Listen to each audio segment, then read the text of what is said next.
I'm Megan DeFord. And I'm Richard Talafera. We're both coaches, and we're teaming up to have the kind of conversations we have with our clients. The sometimes messy, always meaningful, what now questions we all face. In each episode, we'll take on a question or challenge about work, purpose, and all the spaces in between. Think of it like the show Frasier, but with less neuroses and more real-world coaching. So let's dive in. All right, Richard, here we are. And if you are listening to this episode, I am assuming you saw the title, and this is the final episode of our regular schedule of Scrambled Eggs with Richard and Megan. So first of all, whether you've been with us from the beginning or just found the podcast recently, we are so grateful you spent your time with us. There are a lot of podcasts you could listen to, and the fact that you chose ours meant more than you probably realize. And when Richard and I started this, we wanted to have real conversations about the things that we were thinking about, like leadership, burnout, people pleasing, goals, identity, the messy, complicated parts of life that don't come with a roadmap or a manual. And in a lot of ways, that's exactly what this podcast became. And we never set out to have all the answers. We set out to be curious and to ask better and good questions, to challenge our own thinking, and to share what we were seeing with our coaching clients with you. So for this final episode, instead of picking a favorite conversation, we thought we'd reflect on our biggest lessons that we've taken away from all of these scrambled conversations. Because if there's one thing that this podcast has taught us, it's that life is rarely neat or linear. It does get scrambled. And the question isn't how to avoid that. It's how to navigate it with a little bit more intention, a little more curiosity, and with a lot of grace. So, Richard, I am really happy for our conversation today. I'm sad, but I'm happy for our conversation. Same here. And I just want to say to everybody watching and listening, thank you for watching and listening. And it's been a joy and a pleasure to share this platform with you, Megan. Awesome. Right back at you. And so we thought today we would go over our favorite topics that we've been talking about over the past year. And so why don't we start with are these in order, by the way? Mine aren't in order. They're just sort of like my faves. I sort of thought more about takeaways. Okay, perfect. And so some of the takeaways that I learned while talking with you and having to stretch a little bit to do these, one big thing that you hipped me on to is values and how important it is to know what your values are. Mm-hmm. And in most of our episodes, I think we touched on values in certain ways, and it made me think about what my values are and made me think about, am I living into my values as well? And also looking at the work that I do with my clients, making me sort of reevaluate how I coach them and how I can understand what their values are and what actually drives them to do what they want to do and take a good assessment of that. So that was I think a lot of times with our coaching, as coaches, we get stretched as well. And so talking about values was a great stretch for me. Nice. Sort of think about that. Nice. I love that. Yeah, I'm very big on values. If anyone's listened to me, it's about that. And it's kind of funny to say that because I think if you had asked me maybe 2 or 3 years ago, I almost would have avoided the word values because I think there's such like a moral, almost like religious association with them. But it really is, at least for me, the foundation of not only the work that I do, but it's really the foundation of how I try and move through life within alignment. So it's helped me tremendously to not only use that in my work, but in my personal life. So I'm glad that it was useful for you. And it kind of dovetails nicely with my takeaway. And that is a very obvious one, but success is not the same as fulfillment. And you can build a life that looks incredible on paper, incredible to other people, incredible on social media, and still feel completely disconnected from it. And that achievement is not some finish line, right? That alignment is. And I think that ties nicely with what you were saying about values. Yeah, when we were talking about success and fulfillment, we talked a lot about Ferraris and Lamborghinis and hot cars. Yeah. And those are very tangible things that are sort of, in ways, cotton candy. You know, it's an external toy, as it were. But what is more important than just having that Lamborghini or Ferrari in your driveway is how you feel once you get out of that car and into your house. You can have all of these great toys in the world, but if you're not fulfilled in your career or in your family life or within just your personal being, what does it matter? How does it matter? And so I think we try to get at that being, understanding what really fulfills you, and not in going beyond just checking off a list. I think I quoted the Boz Gag song, "Keeping Up with the Joneses ain't where it's at." And say how you feel inside of yourself, moment to moment, day to day, is a much more sustainable idea of success. Oh, absolutely. And you nailed it. The indicators of success that you were talking about are all material things. And we have been told, frankly, by madmen, right? Like Yep. advertising in a Advertising, capitalistic yep. society, Yeah. that those are indicators of success. But the only person who can tell you what success is when you're measuring it by how you feel in your life is you. Yeah. So I get it. Your idea of success is going to change and morph, adapt over time.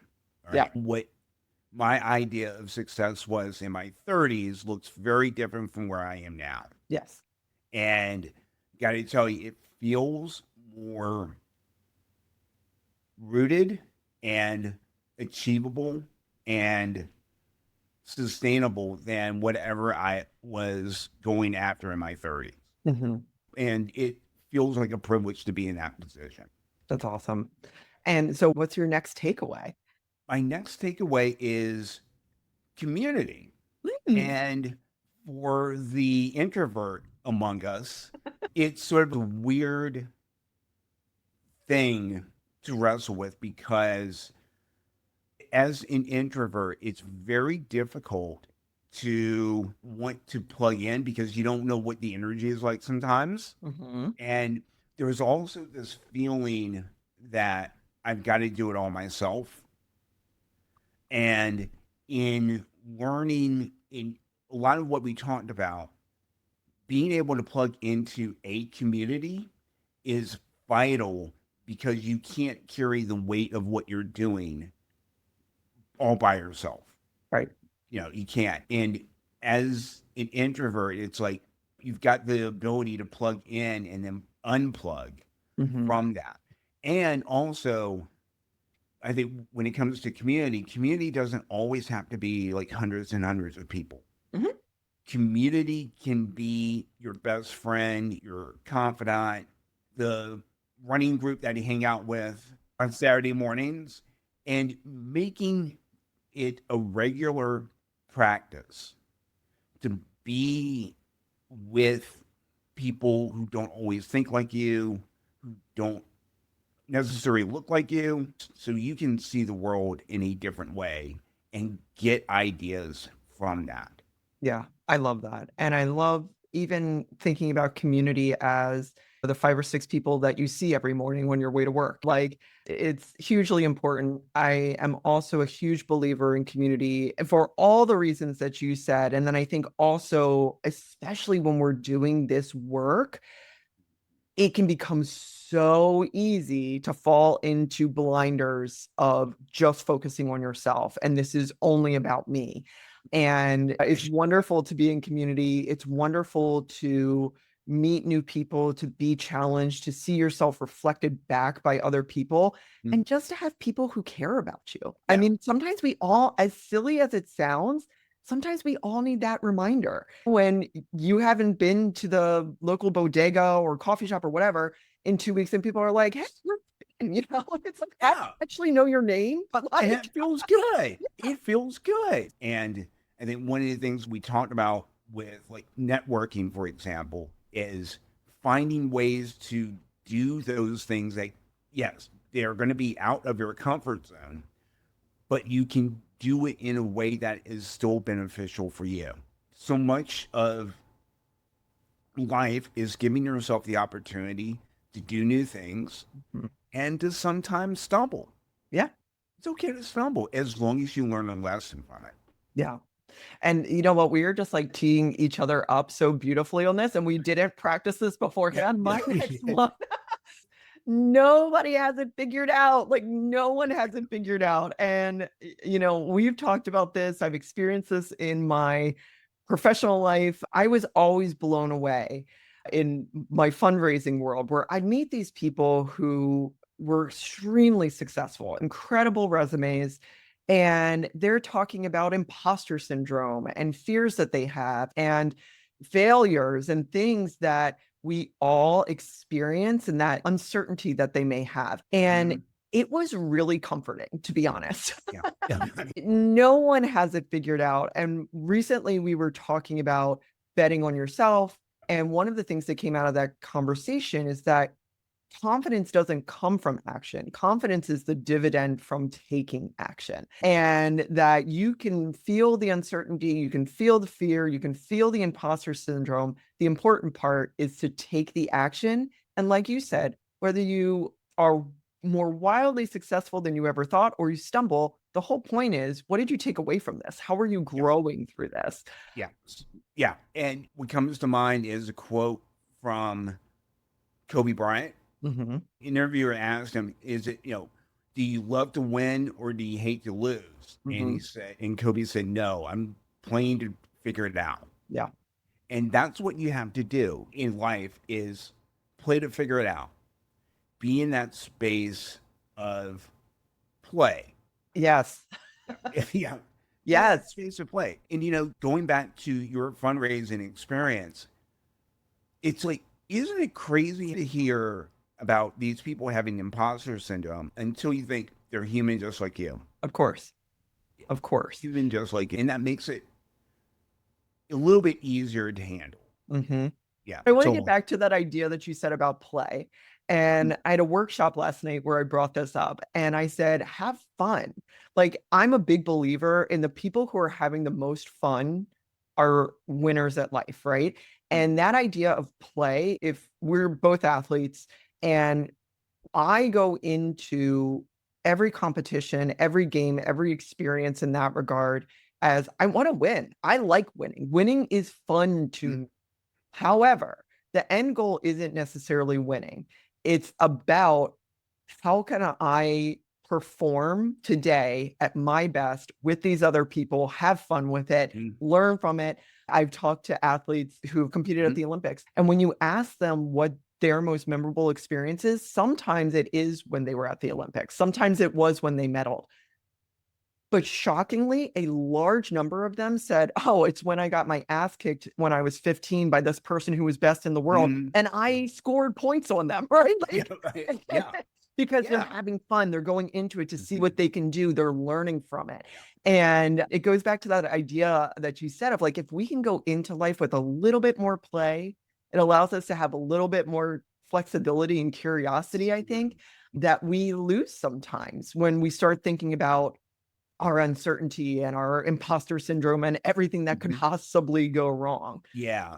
Yeah. I remember way back in the early 2000s, I was working in New York and about to transfer over to Brussels, Belgium. And, at a going away drinks thing. And one of the editors that I worked with said to me, and remember it to this day, said to me, treat this for the adventure that it is. Yeah. And that obviously has never left my mind since then. And I think sometimes we get on the hamster wheel of we got to do stuff, we got to do stuff. Mhm. And I think the other thing that we've talked about as well is like it helps you get the reps in, right? Be a little fearless, have fun with it, see what happens. Like, Exactly. And it one way to think about this and to sort of if you're that scared of making this move, make it a safe way to fail. but it goes back to that idea of like success and achievement. And when you're defining it for yourself, it just allows you to have a lot more fun in life and play in life and experience. Like That's the thing. good and bad is going to Mhm. happen, but you get to experience so much more when you're open to it. So, what Yes. is your next takeaway? My next takeaway is courage. Mm, And just yeah, just me doing this podcast on video was for me a courageous step. 'Cause I've got my own podcast, and for a long time, it was me talking to a microphone, no camera or anything. And when you came to me and proposed this idea, I was like, okay, cool.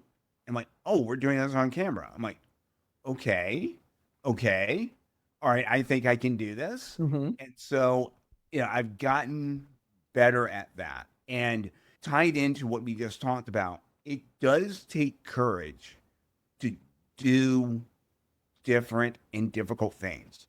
Yes. It takes courage to move out of your home country to a foreign country and live there Yeah. and live and work there. It takes courage to make a difficult change in your life. It's that courage is always there. And I think it sort of ties in back into community as well, where Mm-hmm. you don't do these things alone. Mm-hmm. You do them with other people, you do them with support systems, you do them with coaches, you do them with people who want to see you succeed. And I think what you're talking about as well is tapping into that courage for trust. It's not only the self trust Mm-hmm. that you deserve the experience and that whatever happens, you'll be able to handle it. And to your latter point about community, trust that community will be there and that there are people who want you to Mm-hmm. succeed. And there Mm-hmm. are, I may be naive on this, but I'll just die naive. I really do think people are generally good. So Exactly. that trust is just so critical to have in yourself and in the infrastructure and community around you. Mm-hmm. And it reminds me of something that Fred Rogers Mm, said way back.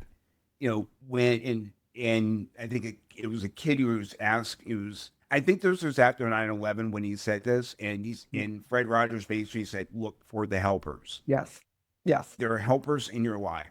Yep. Look for them, and Yep. there are people like coaches who are willing to help you as well." Yeah, absolutely. Absolutely. My next one is progress rarely looks glamorous.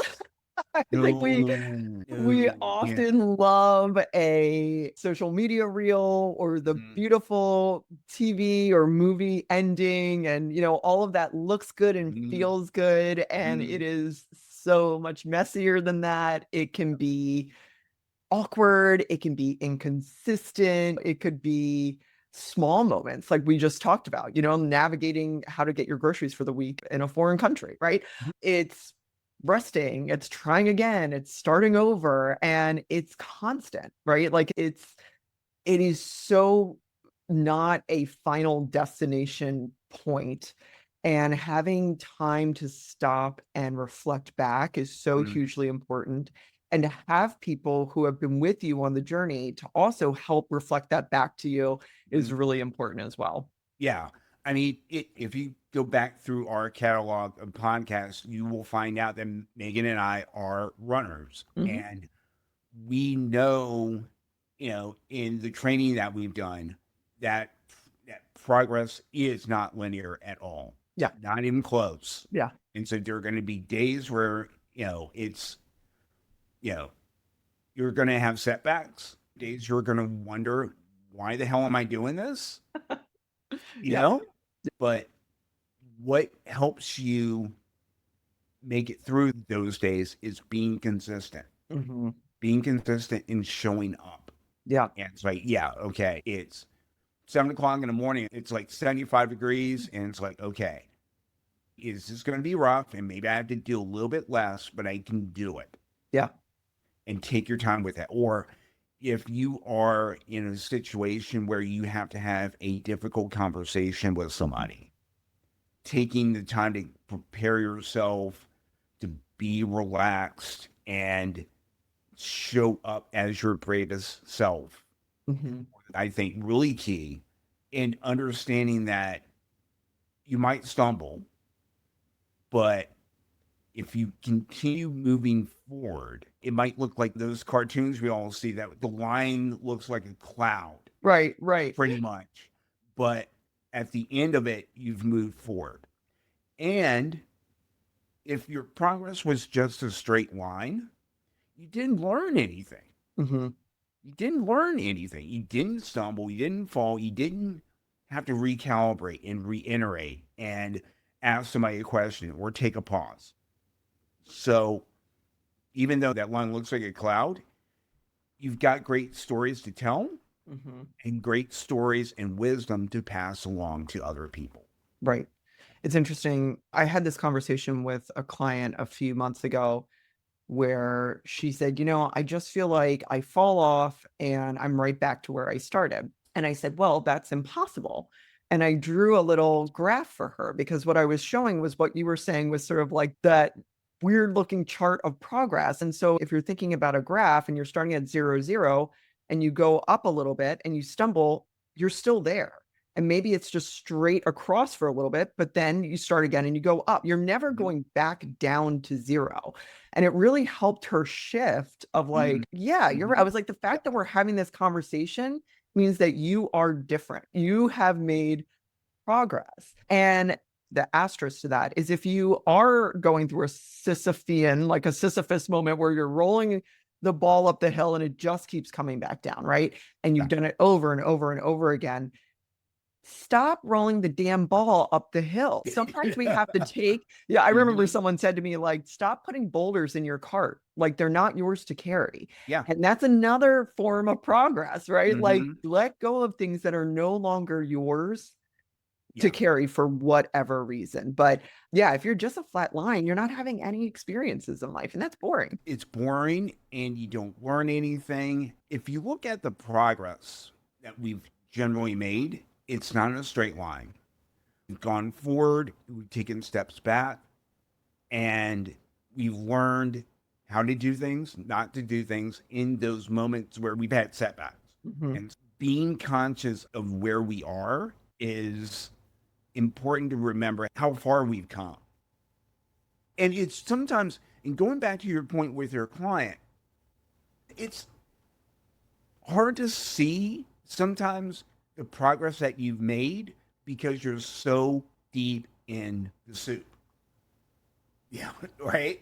And I had this conversation with somebody last night about this exact same thing where you don't feel like you're making progress, but somebody who you've been working with for the past couple months or somebody you've been conversing with over the past year, they noticed it. Yeah. They see you show up better, your best, most fullest version of yourself. Yeah, absolutely. What's your next one? My next one is about change. Mm-hmm. And if you don't change, nothing changes. Yep. You know, Yep. seems obvious, right? But the thing is, change, as we both know, change is hard. Yeah. And it's very difficult to navigate change. And so we end up in inertia. We keep doing the same things over and over again, expecting a different result, or we do the same things because they're comfortable to do. And procrastination is another part of that as well. It's like, I'm going to change someday. I'm going to change next year. My New Year's resolution is going to be this. But there's the proverb of the best time to plant a tree was 10 years ago. The Yeah. next best time is now. And I think change for a lot of people is daunting because they're thinking that they have to uproot everything in their life to make the change. What I coach my folks on is take one small action this week that is doable. Mm-hmm. At the very least, what you're trying to do is prove to your brain that you can do this. And you just keep stacking those wins. It's so interesting too, because change is inevitable. Yeah. Change is difficult Mm-hmm. and it's constant, you know? Yeah. Mm-hmm. It's constant. You have to learn how to manage it and navigate it for yourself. Yeah. There's something I say to my kids all the time, but I'm also saying it to myself. What we resist consumes us, Mm-hmm. and what we confront dissolves. And the more that we resist change, the more that it starts to consume us. And we have to find ways to navigate that. And again, it goes back to what we were talking about with progress. Sometimes we need to do it slower than other times. Sometimes we do it faster than other times, but only you can define that for yourself. It's the line from the rock group Rush, nothing is permanent, but change is. So we have to keep that in mind. Yeah, it's like death and taxes, right? Yep. All right. My other takeaway, kind of like with you starting with values, I'm going to finish with mine as curiosity, and how leading with curiosity is really, to me, the antidote to fear and judgment and all of those sort of feelings and emotions that keep us stuck or keep us from embracing change and embracing self-trust. And when we can really reframe our viewpoint as leaning into curiosity, leaning into play, maybe if Yep. curiosity feels a little too much, lean into Mhm. play, lean into fun, how all of a sudden opportunities open up for you that you didn't see before, and how you can see yourself in a way you didn't see yourself before, because you're giving yourself permission to be curious, right? Yep. Like you don't have to win. You don't have to think about failing. You just have to be curious. Just curious and Yep. just bring back some of that childlike curiosity that we all had, Mm. right? Yeah. You know, you probably did this. I probably did this. We all, we asked our parents why the sky is blue. We pestered them about that. Why is this like that? Why is that like that? Bringing back that curiosity as adults is, I think it's crucial. I think it's having more of an understanding about who we are. And I've always put curiosity alongside bravery as well. Mm. Sometimes it takes a little bit of doing to ask questions of people and a little bit of doing to do something different in your life. But again, there's if we don't, we fall into that inertia of leading a very linear life. You go home, get up in the morning, go to work, come home, wash, rinse, repeat. And getting out of our lanes a little bit, being curious about taking a different route to work, for example. Again, low cost, low stakes. Let's see what happens. Okay, made it to work a couple minutes late, but that's okay. We did something. We saw a different part of town than we did before. Just little things like that. Make the stakes low enough that your brain's not going to flip out. Well, do you have any more takeaways?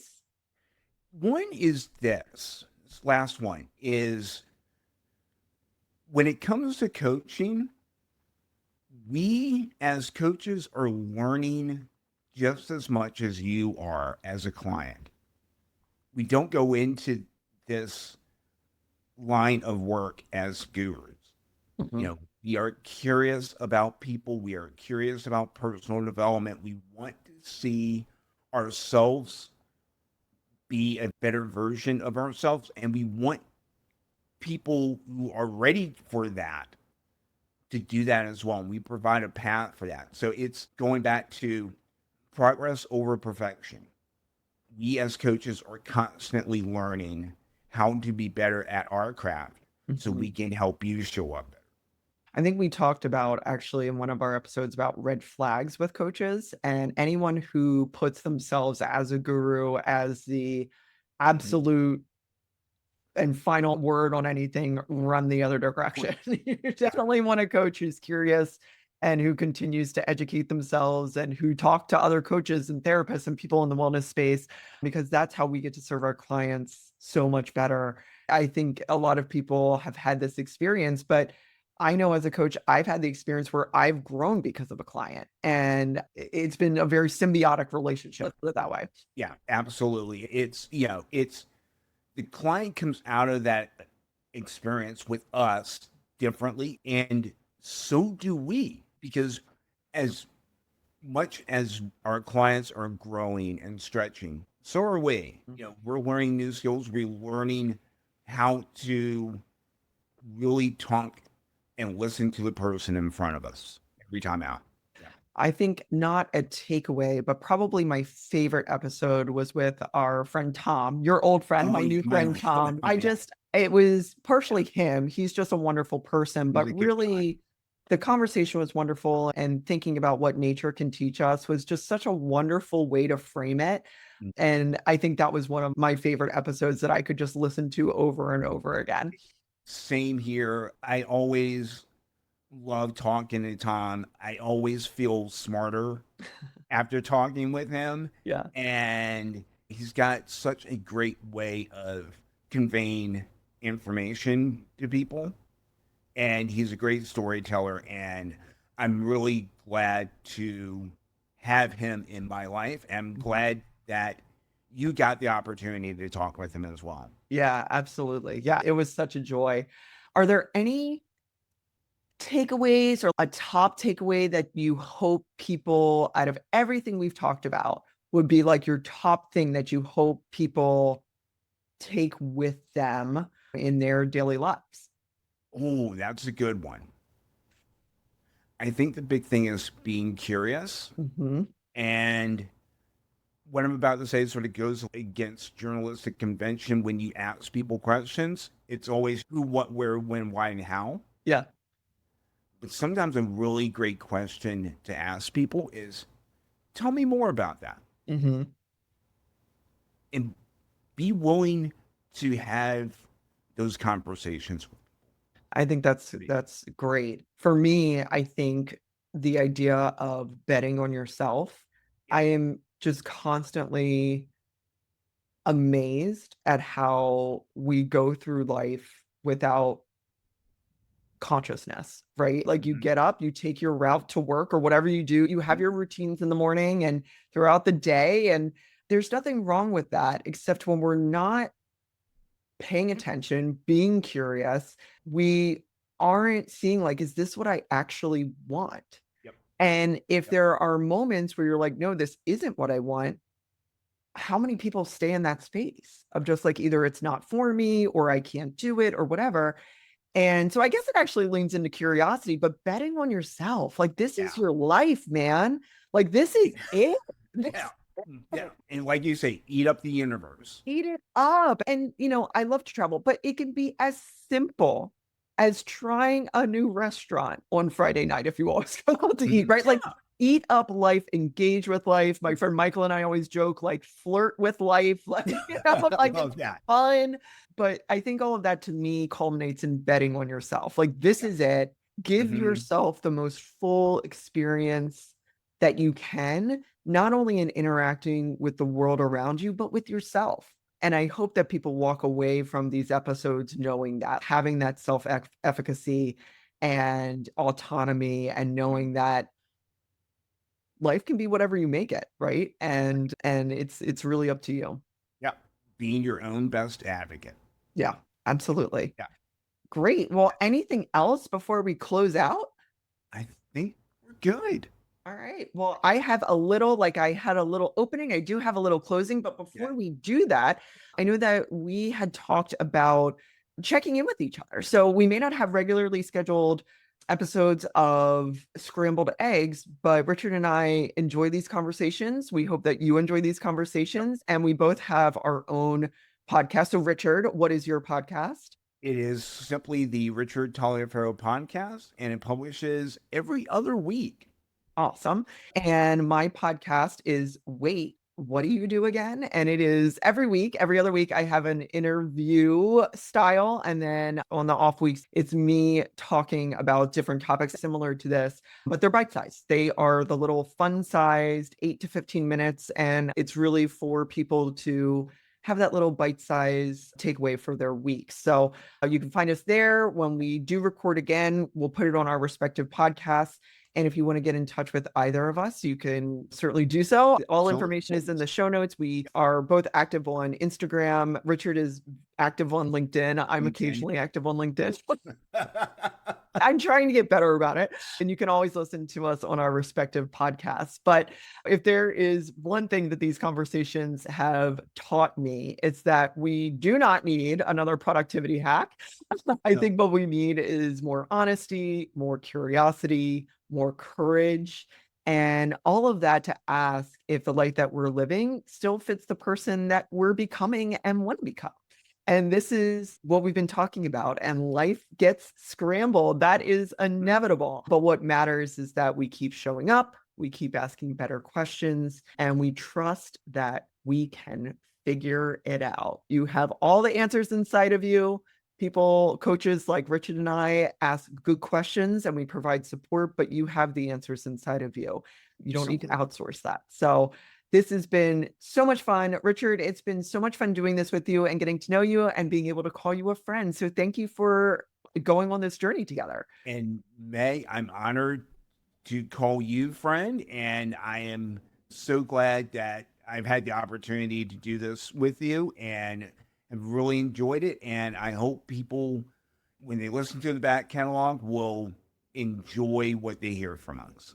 All right. Richard, you will be getting a text about birds or running or something from me in the near future. And you will be getting probably photos of me and my attempts of cooking. I love that. I'm all about it. I love it. All right. Well, right. Thank you all for listening. You can find the back catalog. You can find Richard. You can find me. You can find all the information. And I hope you enjoyed this series and take to heart what we said and bet on yourself.